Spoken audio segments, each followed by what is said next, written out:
Hi friends, welcome to my channel. ఇక అర్జున్ ప్రసాద్ కి serious గా ఉండడంతో అర్జున్ ప్రసాద్ ని తీసుకుని వచ్చి ఐసీయూలో అయితే అడ్మిట్ చేస్తారు. ఇక సుభద్ర గౌతమ్ ఫ్రెండ్ అయిన డాక్టర్ ని వేడుకుంటూ ఉంటుంది. బాబు, నువ్వే ఎలాగైనా ఆయన్ని కాపాడాలి.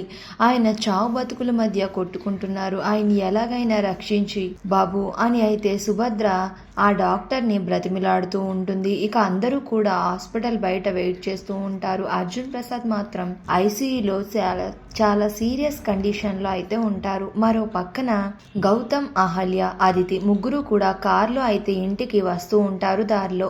ఇక అప్పుడే ఆంటీ, మీరేం కంగారు పడకండి. అర్జున్ ప్రసాద్ సార్ గౌతమ్కే కాదు, నాకు కూడా తండ్రి లాంటి వారు. ఆయన్ని నా సాయశక్తులా కాపాడడానికి ప్రయత్నిస్తాను. ఇప్పుడే ఈ విషయాన్ని గౌతమ్కి కాల్ చేసి చెప్తాను, ఉండండి ఆంటీ అని పక్కకు వెళ్ళి ఆ డాక్టర్ అయితే గౌతమ్కి కాల్ చేస్తూ ఉంటాడు. కానీ ఎన్నిసార్లు కాల్ చేసినా సరే నాట్ రీచబుల్ అని వస్తుంది. ఎక్కడున్నాడో ఏంటో, అంకుల్కి ఇంత సీరియస్గా ఉంది, ఇప్పుడు గౌతమ్కి ఈ విషయం ఎలా చెప్పాలి అని ఆ డాక్టర్ అయితే టెన్షన్ పడుతూ ఉంటాడు. మరి అసలు అర్జున్ ప్రసాద్కి ఏం జరిగింది?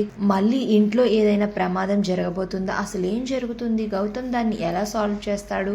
ఇప్పుడు అర్జున్ ప్రసాద్ ఉన్న సిచ్యువేషన్ని బట్టి మీరానే అహల్య అన్న విషయం ఇంట్లో తెలిసిపోతుందా అనేది నెక్స్ట్ రివ్యూలో తెలుసుకుందాం. వీడియో